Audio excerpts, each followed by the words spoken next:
아버지 하나님,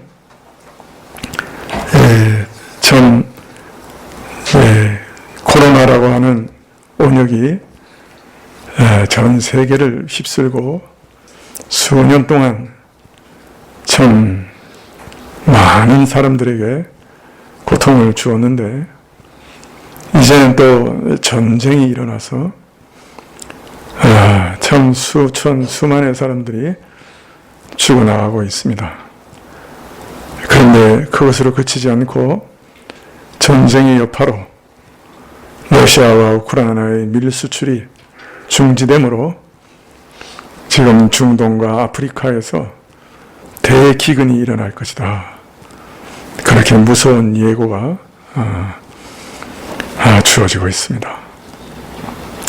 예수님께서 마태복음 24장에 예언하신 대로 전쟁과 온역과 기근의 소문이 그치지 않을 것이다. 계속해서 들려올 것이다 하셨는데, 정말 저희가 사는 시기가 마지막 때라, 또 마지막 때 중에도 마지막 때라, 이러한 소문들이 참으로 끊이지 않는 것을 보게 됩니다. 하나님, 이런 때 저희가 마음을 가다듬고 정신을 차릴 수 있도록 도와주시기를 원합니다. 언제라도 주님이 오실 때 주님을 맞이할 수 있는 그런 마음, 그런 믿음 준비할 수 있게 해주시기를 원합니다. 또 우리 인생의 남은 시간들을 잘 계산하면서 이 남은 날들을 하나님 앞에서 최선을 다해서 하나님을 섬기고 하나님께 예배드리고 또 이웃을 섬기고 이웃을 사랑하면서 잘 사용할 수 있도록 허락하여 주십시오. 때를 아끼게 해주시고 전 분초를 아끼며 하나님을 사랑하고 이웃을 사랑할 수 있도록 도와주시기를 간절히 기도드립니다.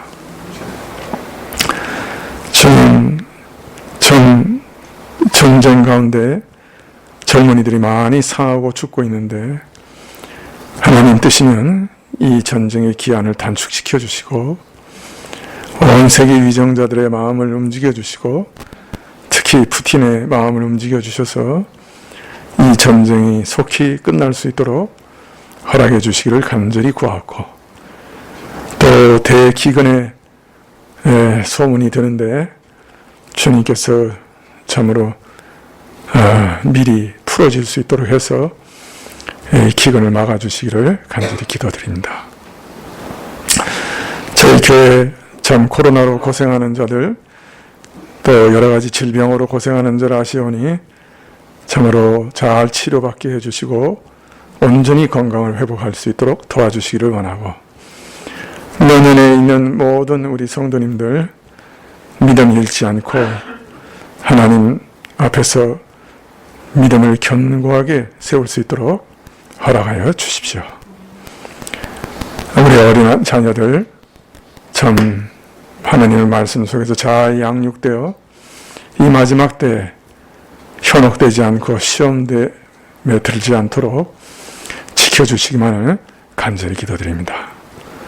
저희 헌물을 주께서 받아주시기를 원하고 찬양을 받으시기를 원합니다. 또 말씀을 주시옵소서. 예수님의 이름으로 기도합나이다. 아멘. 마태복음 18장 1절부터 5절까지 말씀입니다.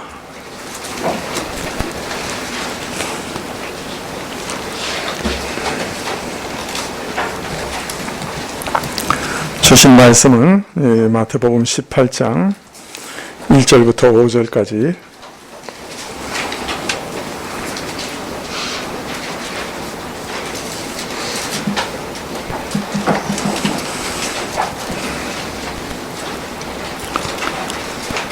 신약 29쪽인데요. 마태복음 18장 1절부터 5절까지 찾으신 줄 알고 봉독해 드리겠습니다. 그때 제자들이 예수께 나와 가로되 천국에서는 누가 크니까? 예수께서 한 어린아이를 불러 저희 가운데 세우시고 가라사대 진실로 너희에게 이르노니 너희가 돌이켜 어린아이들과 같이 되지 아니하면 결단코 천국에 들어가지 못하리라. 그러므로 누구든지 이 어린아이와 같이 자기를 낮추는 그이가 천국에서 큰 자니라. 또 누구든지 내 이름으로 이런 어린아이 하나를 영접하면 곧 나를 영접함이니.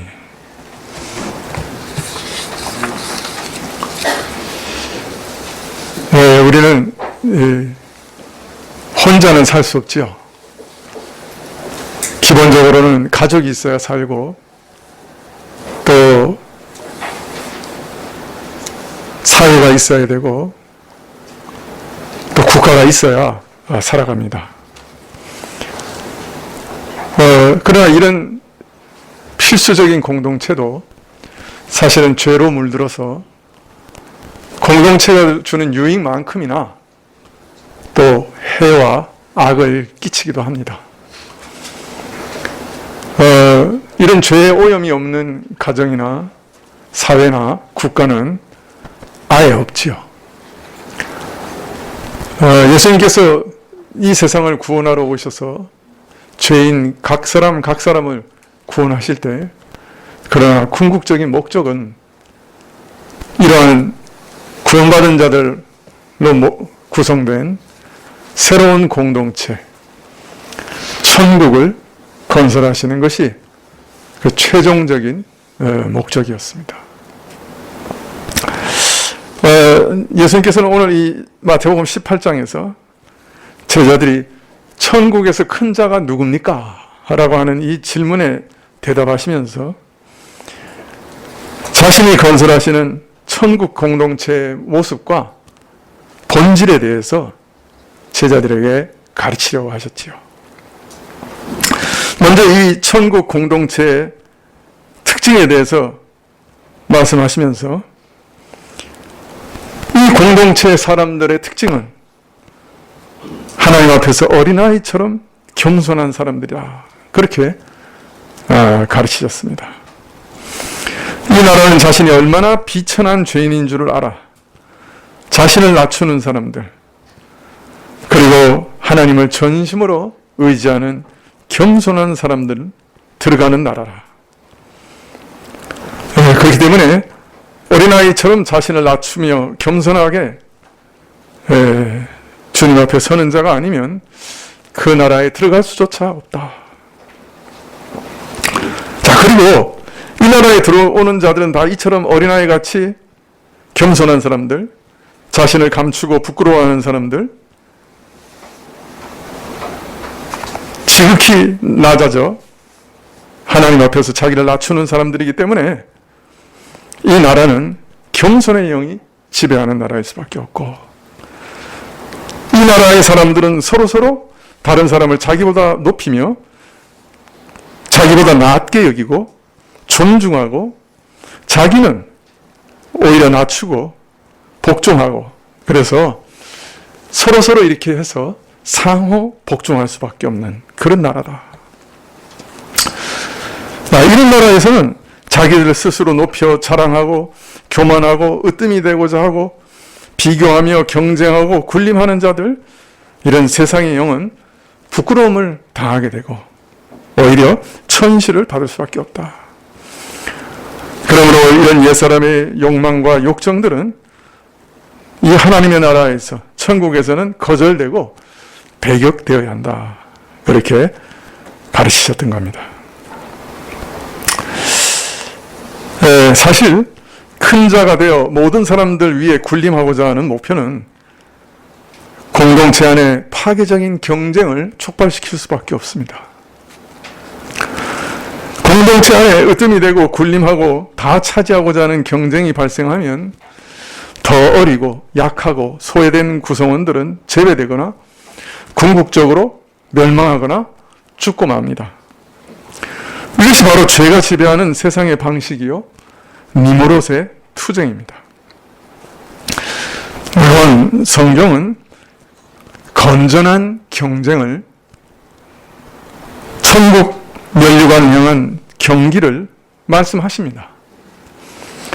다만 다른 사람들의 희생을 대가로 자기의 이익을 도모하는 모든 경쟁은 파괴적인 것이다 라고 가르치고 계시는 것이죠. 건전한 경쟁의 가능성을 말씀하시지만 다른 사람의 희생 위에 자신의 이익을 도모하는 모든 경쟁은 금하시고 계신 것이죠. 그래서 시기와 질투, 경쟁의식은 교회 공동체 안에 암적인 존재입니다. 이런 것들은 자기를 높이고 다른 사람들을 억압하고 지배하려고 하기 때문에 교회 공동체 안에 있는 하나됨을, 하나님의 자녀들로서 형제와 자매 관계를 파괴해버립니다. 지금 예수님께서는 우리가 어린아이처럼 참된 겸손과 겸손한 믿음으로 그 나라에 들어간 것과 마찬가지로 신자들은 겸손하게 하나님 나라에 들어간 다른 사람들을 존중하고 보호하고 상호 복종해야 한다 하는 것을 강조하시는 겁니다. 그래서 천국에서는 오히려 어린아이같이 자기를 낮추는 겸손한 사람이 큰 자요 위대한 자다 이렇게 가르치신 것이죠. 자, 자기를 낮추는 자가 위대한 자라, 큰 자라고 답하신 이후에 오늘 5절 말씀에서는 천국에서 참으로 위대한 자가 누군가, 큰 자가 누군가, 진정한 위대함이 무엇인가 한 것에 대해서 계속 가르쳐 주십니다. 5절에 또 누구든지 내 이름으로 이런 어린아이 하나를 영접하면 곧 나를 영접함이라. 예수님께서는 지금까지 어린아이와 같이 아니하면 어린아이 같이 낮추는 그이가 천국에서 크다. 어린아이와 같은 겸손함과 믿음이 얼마나 중요한가 이런 것을 가르치셨는데요. 5절에서는 이제 이 어린아이의 연약함을 들어 교훈의 실마리를 풀어가십니다.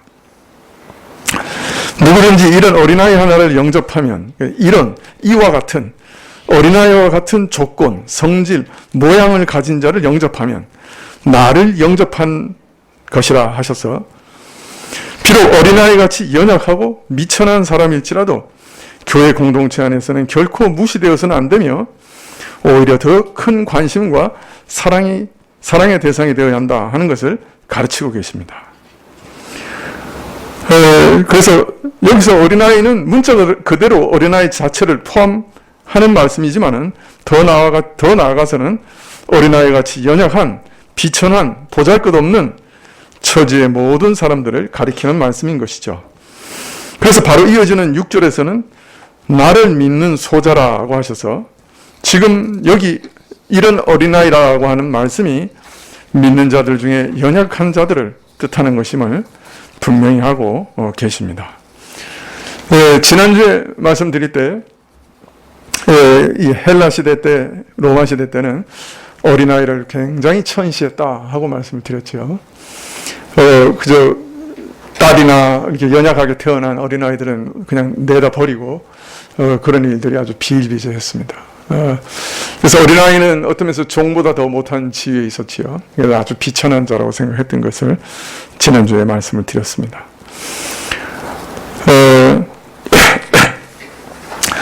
마가복음에 보면 예수님께서 이 말씀을 하실 때 어린아이를 저들 가운데 세우실 뿐 아니라 그 어린아이를 품에 안으시고 이 말씀을 하셨다. 그렇게 말씀하세요. 이 어린아이를 영접하는 자는 곧 나를 영접하는 것이다. 이렇게 말씀하실 때 어린아이 하나를 이렇게 품에 품으셨다. 그렇게 마가복음은 말씀하고 계시죠. 이게 바로 행동으로 어떤 메시지를 전달하신 거죠. 그죠? 사람들이 하찮게 여기고 무시하는 어린아이를 이렇게 품에 품어주심으로 전 작은 자를 소중히 여기시는, 연약한 자들을 소중히 여기시는 자신의 마음을 이렇게 행동으로 보여주신 겁니다. 당시 사람들은 무가치하게 여겼지만 예수님은 그 어린아이들, 그 연약한 자들이 너무나 소중하셨던 거예요. 그래서 그 아이들을 품에 꼭 안으시면서 이런 아이들을 너희가 환영하고 도와주고 영접하는 것은 바로 나를 영접하는 것이다. 이렇게 참 눈으로 이렇게 보여주셨어요. 여러분, 그림이 이렇게 그려지십니까? 예수님께서 아이를 꼭 안으시면서 이런 아이를 영접하고 돕는 것이 나를 믿고 영접하고 돕는 것과 같다. 이렇게까지 말씀을 하셨던 것이죠. 자, 그런데 이 말씀은 사실 천국 공동체 내에서 연약한 자들을, 비천한 자들을, 작은 자들을 사랑하는 사랑의 의무가 참 얼마나 중요하고 또 얼마나 엄중한 일인가 하는 것을 알리는 말씀이기도 합니다. 왜냐하면 사랑으로 이런 어린아이들을 영접하는 것이 주님을 영접하는 믿음과 분리될 수 없다라고 가르치시기 때문입니다. 이 아이를 영접하는 것이 나를 영접하는 것이다. 이 아이를 영접하는 것은 나를 믿고 따르는 것과 분리할 수 없다. 그렇게 가르치신 거예요. 이 말씀은 우리 왕 예수님께서는 천국에서 가장 큰 자이시되 가장 작은 우리 같은 죄인들, 비참한 우리 죄인들을 받아들이시고 영접하시고 구원하셨습니다. 이런 예수님을 믿고 따르는 자라면 당연히 자신도 작고 연약한 자들을 긍휼히 여기고 귀중하게 여기고 받아들일 수밖에 없는 것이죠.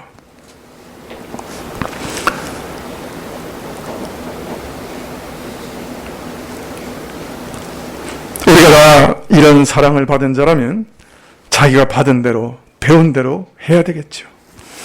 따라서 예수님을 영접하는 믿음은 작은 자를 소중히 여기고 받아들이는 긍휼의 사랑과 분리될 수가 없습니다. 실로 예수님께서는 세상에 계실 때, 이 땅에 계실 때 문벌 좋고 권세 당당한 자들보다 주로 죄인과 세리의 친구가 되셨고 가난하고 병든 자들에게 복음을 전하셨습니다. 이것이 천국 본질이죠. 교회의 진정한 사명과 존립의 근거와 기반이 바로 여기 있습니다. 현대교회는 좀 다른 모습인 것 같아요. 그죠? 좋은 옷을 입고, 그죠? 좋은 보석으로 치장하고, 아주 부하고 권세가 많은 사람들이 이렇게 교회에 들어오면 다 좋아합니다. 그리고 막 상석에 앉혀주고 관심을 가지고 돌봐주고 그럽니다. 그런데 남노하고 냄새나고 가난한 사람이 들어오면 교회가 그렇게 부자가 들어올 때보다 주목하지 않죠. 오히려 아주 냉랭하죠. 관심 없죠. 그러나 예수님은 사실 그 사회에서 가장 소외된 사람들을 먼저 찾아가셨습니다.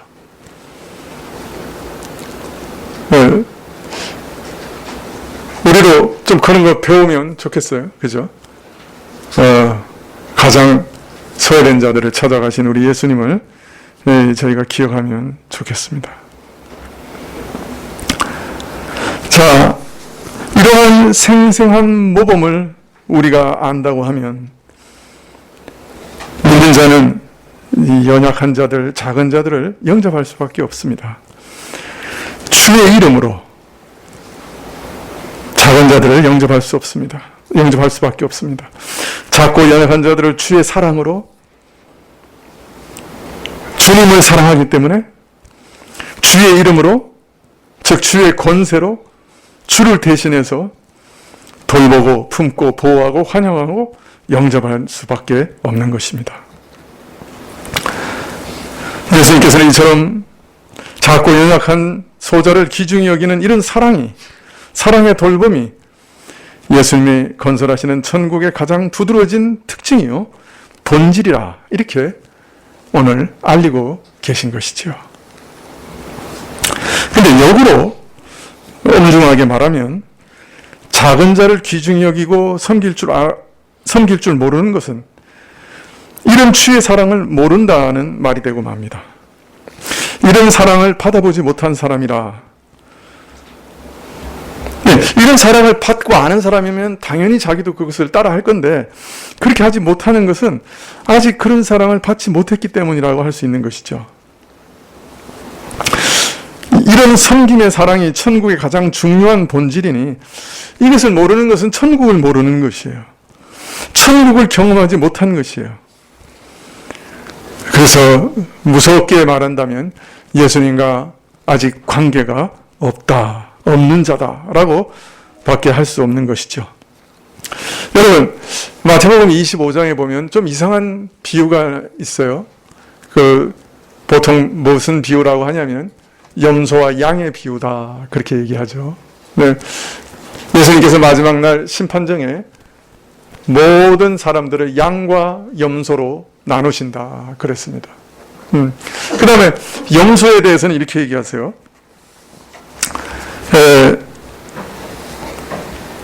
너희가 지극히 작은 소자들이 줄일 때 먹을 걸 주지 아니하였고, 목마를 때 마시게도 아니했고, 나그네 됐을 때 영접하지도 아니했고, 벗었을 때 옷 입히지도 아니했다. 근데 그것은 곧 내게 아니한 것이다. 그렇게 얘기하시는 거예요. 또 반대로 작은 소자들을 영접한 양들에게는 너희는 나를 섬긴 자들이요, 나와 관계된 자들이다. 너희는 먼저 나를 섬긴 자들이다. 너희가 소자들을 이렇게 섬겼지만 그 바로 나를 섬긴 것이다. 이렇게 얘기하세요. 이들은 예수님과 관계된 자들이에요. 예수님의 은혜를 먼저 영접한 자들이에요. 먼저 주의 사랑을 받은 자들이에요. 그래서 그 주를 섬기는 마음으로 작은 자들을 영접했던 것이죠. 양과 염소들이 작은 자를 돌아보기도 하고 돌아보지도 않은 것은 단순히 윤리적인 어떤 선의 차원이 아니라 근본적인 차원의 무엇이었다. 근본적인 차원의 차이였다. 즉 예수님과 관계되는 것, 하나님의 사랑과 은혜를 아는 것, 믿음이 있고 없음의 차이였다. 그렇게 가르치시는 것이죠. 참으로 믿음을 가진 자들은 연약한 자들을 영접할 수밖에 없죠. 자신과 같이 비천한 죄인들을 영접할 수밖에 없는 것입니다. 천국 안에서의 사랑의 의무는 이렇게 엄중한 것이에요. 자, 이런 사실을 마가복음에서는 더 분명하게 드러내요. 이렇게 말씀하십니다. 10장 42절에, 마가복음 10장 42절에 예수께서 불러다가 이르시되 이방인의 소위 집권자들이 저희를 임의로 주관하고 그 대인들이 저희에게 권세를 부리는 줄을 너희가 알거니와 너희 중에는 그렇지 아니하니 너희 중에 누구든지 크고자 하는 자는 너희를 섬기는 자가 되고 너희 중에 누구든지 으뜸이 되고자 하는 자는 모든 사람의 종이 되어야 하리라. 인자에 온 것은 섬김을 받으려 함이 아니요 도리어 섬기려 하고 자기 목숨을 많은 사람들의 대속물로 주려 함이니라. 네, 이 말씀에서 예수님께서는 으뜸의 자리에 있는 사람들의 두 가지 다른 모습에 대해서 먼저 말씀하십니다. 하나는 사람들을 제 마음대로 주관하면서 권세를 휘두르는 그런 모습이고요. 다른 하나는 모든 사람의 종이 되어 섬기는 모습입니다. 네, 최근에 그 신문에 이게 사실인지 아닌지는 모르겠는데 이 푸틴이 그 러시아의 국방장관을 만나서 그 호되게 전쟁이 진전되지 않는 것에 대해서 야단을 쳤더니 그 국방장관이 심장마비에 걸렸다. 심장마비를 일으켰다. 뭐 이런 얘기가 나오고 또 사진에 5m도 더 되는 긴 상에 맨 끝에 푸틴이 앉아있고 저 끝에 보이지도 않는데 그 국방장관이 앉아있는 사진이 이렇게 나오기도 했어요. 그러니까 푸틴의 권세가 막 어마어마하다고 하는 것을 드러내는 한 단면이겠죠. 예, 조금만 징책을 해도 그냥 심장마비에 걸릴 정도로 권세를 휘두르고 있는 거죠. 참 오늘 예수님께서 이방인의 소위 집권자들이 저희를 임의로 주관하고 그 대인들이 저희에게 권세를 부리는 줄 너희가 알거니와, 이렇게 얘기하셨는데, 이게 바로 그런 모습이죠. 자기 마음대로 큰 권세를 막 휘두르죠. 자, 이것이 그 어떤 내 자리에 있는 사람의 한 모습이에요. 자, 그런데 또 다른 한 모습은 종이 돼서 섬기는 거예요. 언뜻 들으면 하나는 큰 자, 으뜸인 자의 모습에 대해서 말하고, 다른 하나는 큰 자가 아닌 작은 자의 모습, 모자란 자의 모습에 대해서 말하는 것 같은데, 오늘 말씀에는 둘 다 큰 자의 모습에 대해서 말하고 있는 것이에요.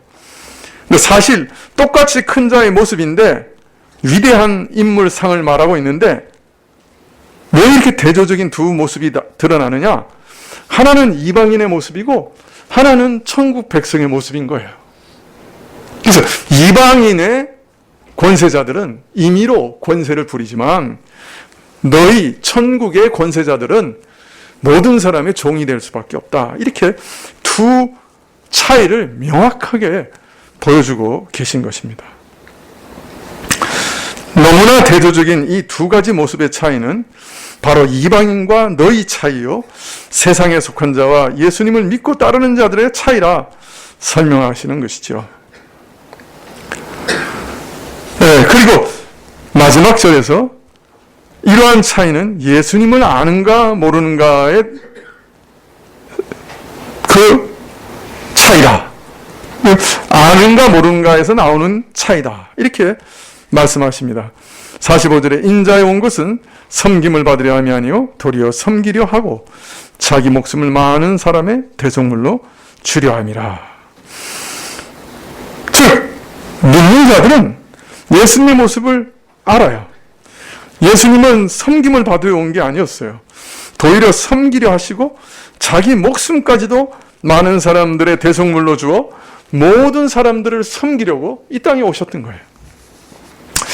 만물의 경배와 찬송과 섬김을 받으시기에 합당한 하나님의 아들이시요, 하나님의 아들 메시아로서 천지 만물을 다스리는 왕이신데, 그가 섬김을 받으실 당연한 권리를 스스로 내려놓으시고 부인하시고 오직 죄인을 섬겨 구원하고자 자기를 온전히 내어주셨어요. 자신의 모든 생명, 피 한 방울까지 다 죄인들을 위해 내어주셨어요. 이 예수님을 아는가 모르는가에 따라 으뜸이라는 말의 의미 자체가 달라진다는 거예요. 으뜸의 자리에 있는 두 사람의 모습, 두 가지 다른 모습, 즉 아랫사람을 제 마음대로 부리면서 권세를 휘두르고 횡패 부리는 모습과 으뜸의 자리에 있으면서 모든 사람의 종이 되어 섬기는 모습은 바로 이방인과 하나님 백성의 차이, 세상과 교회의 차이, 하나님을 아는가 모르는가 하는 것의 차이, 예수님을 아는가 모르는가 하는 것의 차이라는 것이에요.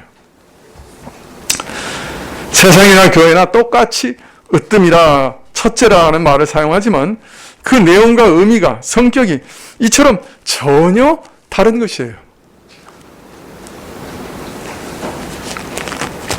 그래서 이처럼 천국의 권세와 다스림의 본질은 세상과는 판연하게 다른 것입니다. 세상 사람들은 말로는 내가 권력을 구하기보다는 더 섬기고 봉사할 기회를 얻고자 합니다. 이렇게 말합니다마는 권력욕이 강한 사람일수록 자기 속에 있는 강한 욕심을 합리화하기 위해서 그렇게 말하는 것뿐이에요. 그러나 세상 속에 있는 이 권력에 대한 욕심은 바꿀 수가 없어요. 자, 그런데 교회 안에 들어왔는데도 이 세상과 교회의 차이점을 전혀 몰라서 세상의 권세를 얻고자 하는 것처럼 교회에서 권세를 구하는 사람들이 있는 거예요. 말로는 내가 교회와 하나님 나라에 더 봉사하려고 합니다. 하지만 사실 자신의 욕심을 합리화하기 위해서 그렇게 말하는 것이 너무나 많아요. 그러나 조금 남보다 낫다고 해서, 더 크다고 해서, 더 뛰어나다고 해서, 더 빠르다고 해서, 더 많이 안다고 해서, 더 높아졌다고 해서 오만하여져서 다른 사람 위에 군림하고 부리려고 하는 자세는 참으로 어리석은 자세입니다. 그런 자리에 앉을 자격이 없는 것이죠. 이 천국의 권세가 무엇을 의미하는지 모르는 사람이에요. 야, 나는 이제 이만큼 높아졌구나. 자랑하는 마음이 들고, 다른 사람을 막 내 마음대로 부리려고 하는 마음이 들면, 그 사람은 그 자리에 앉으면 안 됩니다. 사실 천국은 아랫사람을 섬겨야 할 무거운 의무와 책임을 으뜸인 사람이 지는 것이기 때문에, 내가 이 책임을 참 어떻게 감당해야 할까? 항상 자기를 살피고 하나님께 능력 주시를 간구하면서 하나님이 맡기신 책임을 잘 감당하기 위해서 조심합니다. 하나님께서 만일 권세를 맡기시면 이 권세를 통해서 어떻게 다른 사람을 유익하게 하고 섬길 수 있을까? 이 권세를 무겁게 여기고 아주 조심합니다. 하나님께서 물질을 주시면 내가 이렇게 물질이 많아 그렇게 자랑하고 막 그런 게 아니고 사실 짐으로 여깁니다. 이 많은 부요함을 정말 내게 맡기신 건데 어떻게 하나님의 뜻대로 사용할 수 있을까? 어떻게 다른 연약한 자들에게 도움을 줄 수 있을까? 이게 무겁게 여기는 거예요. 그래서 교회에서 필요를 위해서 구해야죠, 우리가. 근데 어떤 분들은 굉장히 막 부하게 해달라고 막 기도하시는데 그건 제게 엄청난 짐을 주세요라고 기도하는 것과 똑같습니다. 물론 그런 은사를 주셔가지고 그 짐을 잘 감당하게 하실 때는 그 물질이 복이 됩니다. 그러나 그렇지 않을 때는 그 물질이 오히려 그에게는 정말 무거운 짐이 돼서 그 영혼을 무너뜨려 버릴 때도 있는 것이에요. 그래서 사실 물질을 구할 때는 그걸 감당할 은혜도 능력도 같이 구해야 되는 것이죠. 권세도 마찬가지예요. 그것을 감당할 은혜가 주어져야 감당할 수가 있는 것입니다. 하나님께서 그 사람을 그것을 감당할 만한 사람으로 빚어가셔야 되는 것이에요.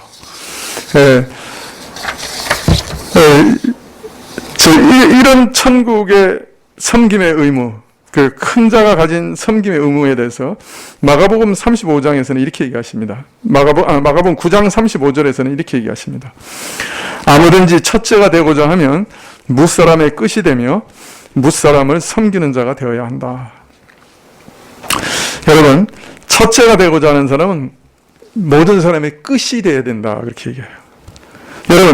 여러분 모든 사람의 끝이 돼서 모든 사람의 종이 돼서 모든 사람보다 가장 낮은 사람이 돼서 다른 사람을 섬기기 원하세요?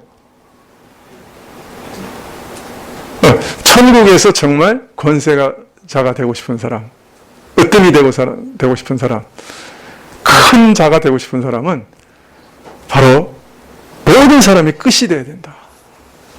모든 사람의 종이 되어야 된다. 이렇게 얘기하고 계세요. 이게 천국 권세자의 특징이에요.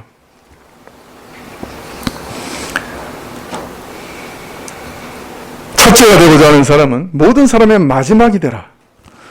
모든 사람의 종이 되어 섬겨라. 지금 예수님께서는 제자들이 서로 으뜸이 되고자 하고 막 다투는 것을 보시면서 이 말씀을 하신 거예요. 너희가 그 다투고 있는 그 수면 아래 숨겨져 있는 은밀한 욕망과 야심을 너희 스스로 좀 보면 좋겠다. 너희는 그것을 다 버리고 모든 사람의 마지막 꼴찌가 돼야 돼. 종이 돼야 돼. 이게 천국의 큰 자야. 이렇게 가르치시는 겁니다. 여러분, 오해하지 마세요. 원래 아랫사람이 윗사람을 공경하고 섬기는 건 당연한 도리예요. 작은 자가 큰 큰 자를 섬기는 것은 자연스러운 일이에요. 높고 거룩하신 하나님 앞에서는 누구나 다 그를 공경하고 섬겨야 된다고 본능적으로 깨달아요. 부모를 공경하고 섬겨야 하는 것은 어느 사회에서나 통용되는 기본 윤리예요. 자, 그러나 높고 낮음의 질서 내지 권세에 대해서 일반적으로 사람들이 크게 오해하고 소홀히 여기는 것이 있는데 그건 뭐냐? 바로 큰 자의 의무, 으뜸된 자의 의무와 짐에 대해서는 소홀히 여기기 쉬워요. 큰 자를 작은 자가 섬기는 것은 당연한 일이에요. 기본적인 윤리예요. 자, 그런데 작은 자가 큰 자를 섬기는 것 당연한 일이에요. 기본적인 윤리예요. 둘 다 기본적인 윤리라고요. 무슨 말인지 이해가 되세요? 작은 자도 큰 자를 섬겨야 돼요. 그건 당연한 일이에요. 기본적인 윤리예요. 자녀가 부모를 공경하고 섬기는 것은 기본적인 윤리예요. 자, 그런데 큰 자도 작은 자를 섬기는 것이 기본적인 윤리예요. 부모가 자녀를 섬겨주지 않으면 자녀는 이 땅에서 살아갈 수가 없어요. 그죠? 이것은 상호 섬기는 거예요. 그런데 이 땅에서 정말 소홀하기 쉬운 건 뭐냐면 큰 자가 작은 자를 섬기는 의무예요. 왜냐하면 큰 자들은 섬김을 받기만 하려고 하는 이기적인 마음에 사로잡힐 경우가 이 사회에서는 너무나 많기 때문이에요. 물론 어느 사회나 큰 자의 의무나 책임에 대해서 이론적으로 다 인정하고 또 부분적으로 실천하기도 해요. 아니, 대통령이 되겠다는 사람들이 내가 권세 잡으면 다 휘두르고 너 다 죽여버리겠어. 그렇게 얘기하는 사람들이 어디 있어요? 내가 다 여러분들의 섬기는 자가 되고 종이 되겠습니다. 그러고 넙죽 엎드려서 절하고 그러죠. 그죠? 그러나 대통령 되면 다 휘두르죠. 그것 완벽하게 올바르게 행하는 그런 사람 보기 참 힘들어요. 자식에 대한 부모의 책임, 백성에 대한 통치자의 의무, 아랫사람에 대한 윗사람의 도리에 대해서 사회마다 지켜오는 관행과 규범들이 다 있지만은 그러나 피상적인 차원에 그칠 뿐이지 근본적인 차원에서 제대로 지켜지는 경우는 참으로 드물어요. 그 결과 진정 아랫사람을 섬기는 권위나 권세는 찾아보기 어려운 것이에요. 반면 서로 높아지고자 벌리는 권력 다툼과 오만과 이기적인 권력의 횡포에 시달리지 않는 사회는 거의 없어요. 그러나 천국은 전혀 다른 곳이에요. 천국은 상호 섬김에 온전히 회복된 곳이에요. 작은 자는 큰 자에게 섬기고 공경하고 큰 자는 자신이 큰 이유가 으뜸인 이유가 작은 자를 섬기는 것이라 하는 것을 참으로 이해하고 상호 복종하고 상호 섬기는 것이 천국인 것이에요.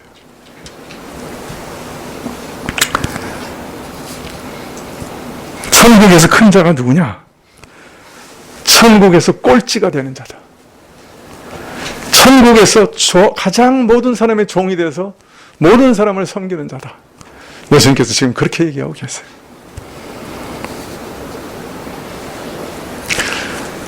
아니, 내가 첫째가 되고 내가 으뜸이 되고 내가 휘두르려고 하는 건데, 으뜸이 되고자 하는 건데 예수님께서는 너 꼴찌가 돼야 돼. 이렇게 얘기하고 계시는 거예요. 우리 생각하고 너무나 달라요.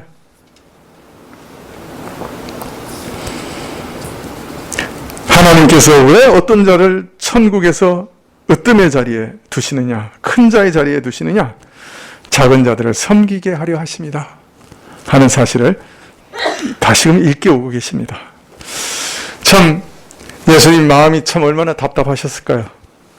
제자들은 지금 예수님께서 십자가를 지시기 직전인데도 누가 크냐, 누가 높으냐, 누가 으뜸이냐 하고 서로 다투고 싸우고 있는 거예요. 천국의 본질, 천국의 목적, 이런 것을 한참 벗어나 있는 거예요. 오히려 자기를 높여서 아랫사람을 부리고 착취하는 교만과 이기심에서 서로 다투고 있는 것 뿐이었어요. 세상에서는 으뜸이 되어 모든 사람의 섬김을 받고자 하니 자연히 그런 곳에는 다툼과 짓밟고 짓밟히고 착취하고 착취당하고 이런 일들이 계속 벌어질 수밖에 없어요. 나보다 높고 잘 되는 사람은 어찌든지 끌어내려서 내 아래 짓밟아서 모든 사람들을 발 아래 둬야 돼요. 그러니 서로 다투고 싸우고 쟁탈전을 벌일 수밖에 없어요. 제자들의 다툼은 바로 이런 세상 정신에 휘둘린 결과였어요. 저들은 여전히 세상 영 가운데서 서로 누가 높은가 하고 머리 붙잡고 서로 싸우고 있어요. 이게 예수님이 십자가 달리시기 직전의 제자들의 모습이었어요. 얼마나 답답하셨을까요?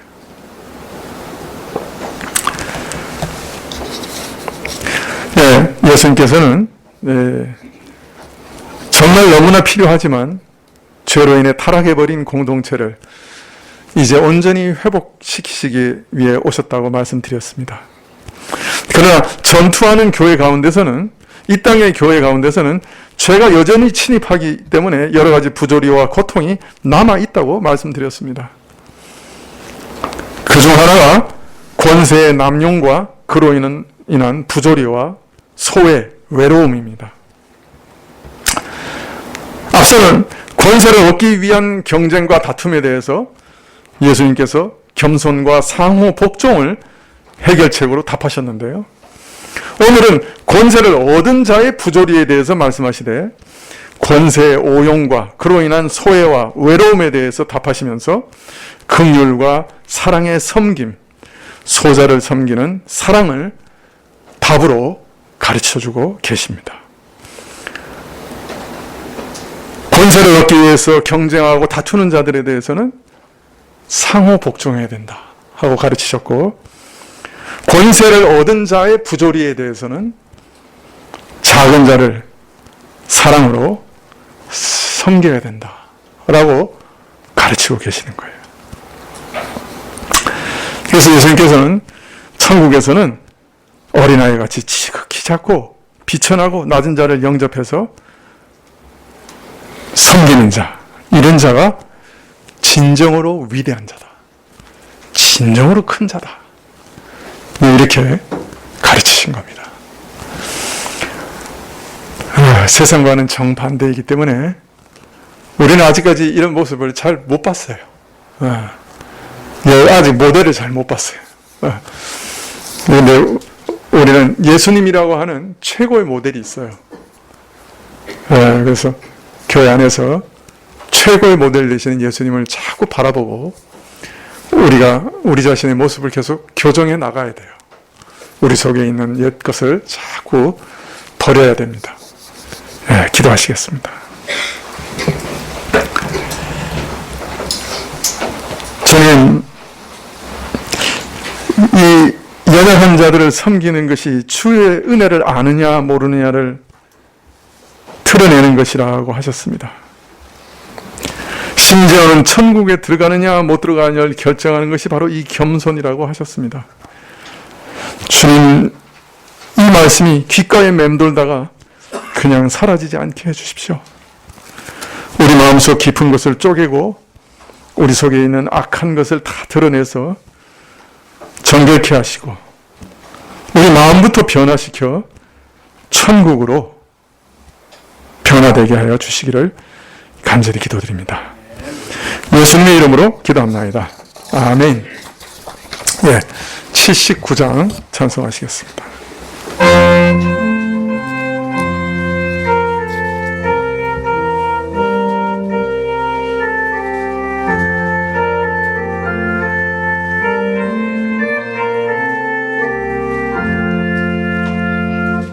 피난처 있으니 환난을 당한 자 이리 오라.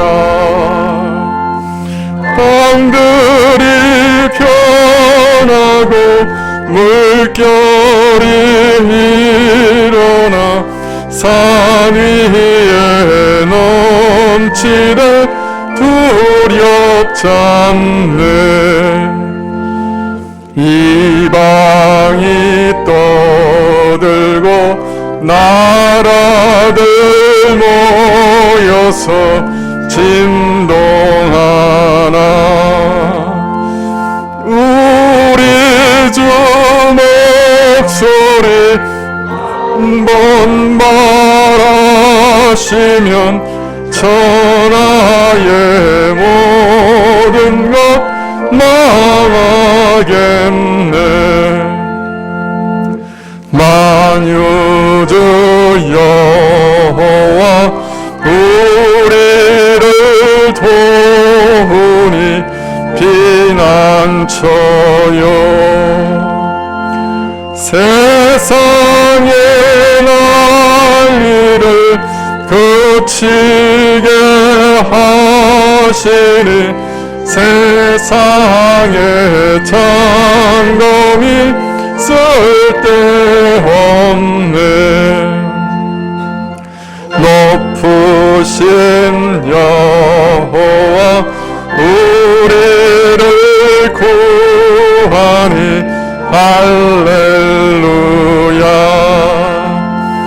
괴로움이 심하고 환난이 급하나 피난처 있으니 여호와여.